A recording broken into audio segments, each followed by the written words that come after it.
Donc vous avez parlé maintenant de la non-violence active qui est libératrice et transformatrice, mais vous avez aussi déjà dit et écrit qu'elle est aussi démocratique.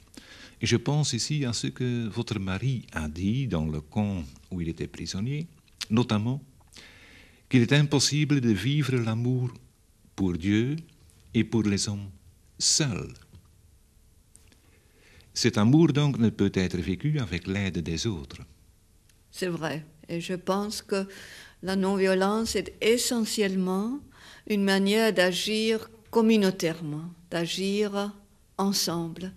D'une part, déjà parce que chacune et chacun d'entre nous a des dons spécifiques et nous avons aussi des découvertes, des vérités spécifiques. Alors nous avons besoin de mettre ensemble comme un pain, avec tous les grains, de mettre ensemble toutes ces capacités. C'est un aspect.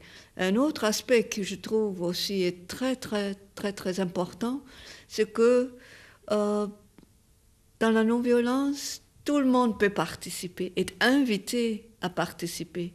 Des personnes âgées, des jeunes, même des enfants, des malades. Il y a tant de tâches à accomplir que de la prière jusqu'à marcher dans la manifestation ou aller en prison, que chacun peut participer. Mais à cette participation, n'est-ce pas, il y a aussi, je dirais, il y a aussi une discipline, n'est-ce pas? On décide le projet ensemble et après on se tient à ce qui a été décidé.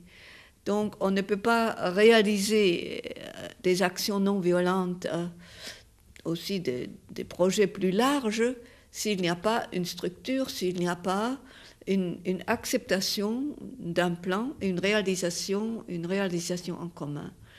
Et je trouve aussi que c'est ça une des beautés de la non-violence, que nous nous trouvons ensemble, souvent entre toutes les races, tous les milieux, des classes aussi, des immigrés et des personnes de la région, parce qu'il s'agit toujours des projets qui concernent la personne humaine, qui concernent notre vie ensemble, notre société. Nous avons travaillé assez longtemps en Amérique latine, dans les années 70 et 80, et là, un jour, on travaillait dans un bidonville à Medellín, en Colombie.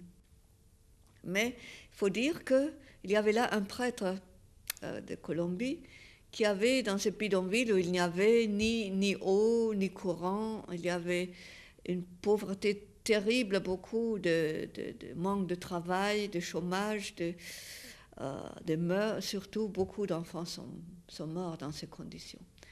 Et alors, il avait créé des petites communautés de base, c'est-à-dire, c'est là qu'a commencé la préparation.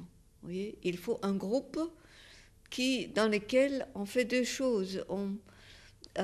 Ils ont découvert la dignité qui est en eux, la force qui est en eux.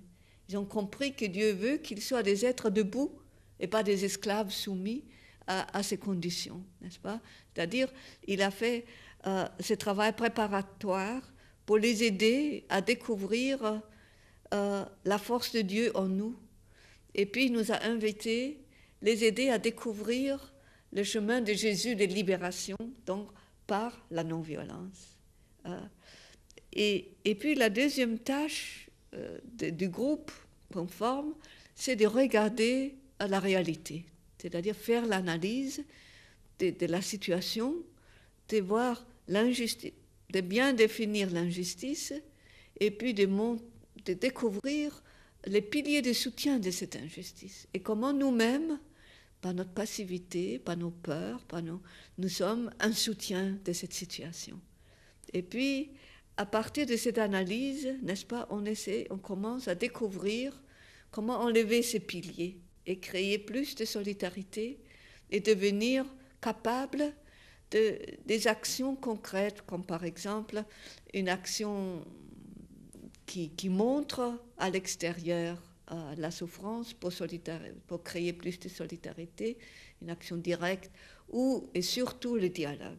n'est-ce pas, de dialoguer, d'être capable à aller dialoguer avec l'autre. Et aussi d'être prêt à assumer les conséquences de dire la vérité. Accepter de souffrir pour que le nouveau peut jaillir. C'est un peu comme la croix du Christ qui mène à la résurrection. Donc c'est toujours lié, n'est-ce pas? Et puis aussi d'avoir un projet d'alternative, comment résoudre le conflit. Donc on a travaillé dans ce bidonville. Après, un groupe de femmes a décidé d'agir. Et ils ont d'abord dit, alors, ils ont fait l'analyse, et ils ont, entre beaucoup de souffrances et d'injustice, ils ont choisi une qui leur paraissait la plus grave, le manque d'eau potable, parce que les enfants meurent à cause de ce manque d'eau, et ils ont dit, on va attaquer ça. Alors, on va aller dialoguer. Et ils sont allés à la municipalité, donc c'est une grande ville, c'est une ville de 1 million d'habitants, avec un centre moderne et un centre colonial très chic et très développé, et avec des villes de misère autour. Alors, elles sont allées dialoguer, et elles ont bien compris qu'elles ne sont traitées comme des chiens, c'est-à-dire elles ne valent rien face à la communauté riche qui ne veut pas partager les ressources et le budget avec eux. Alors elles ont dit, mais il faut faire autre chose. Il faut créer une solidarité qui nous rend forts. Et vous voyez comment la non-violence est créatrice. C'est elles, les femmes analphabètes, qui ont dit, voilà ce qu'on va faire, on va prendre nos petits-enfants et on nous met en groupe de 10 et nous descendons dans le centre de la ville, sur la place principale, où il y a une grande fontaine. Et il y a de l'eau jour et nuit, et là, le vent porte l'eau au-delà du bassin.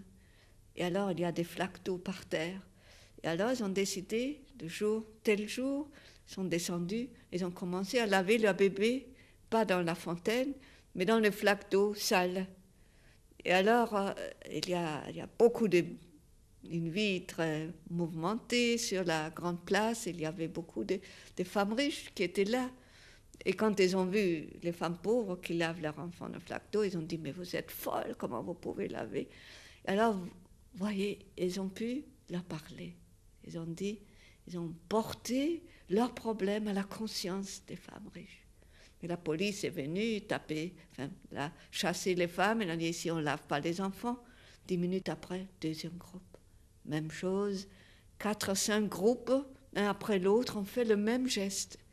Et donc, il y avait de plus en plus de femmes aisées qui sont arrêtées. Et quand la police a commencé vraiment à taper, une femme riche s'est mise entre, et elle a dit, mais monsieur, si votre femme serait dans ces conditions, elle sera dans la manifestation.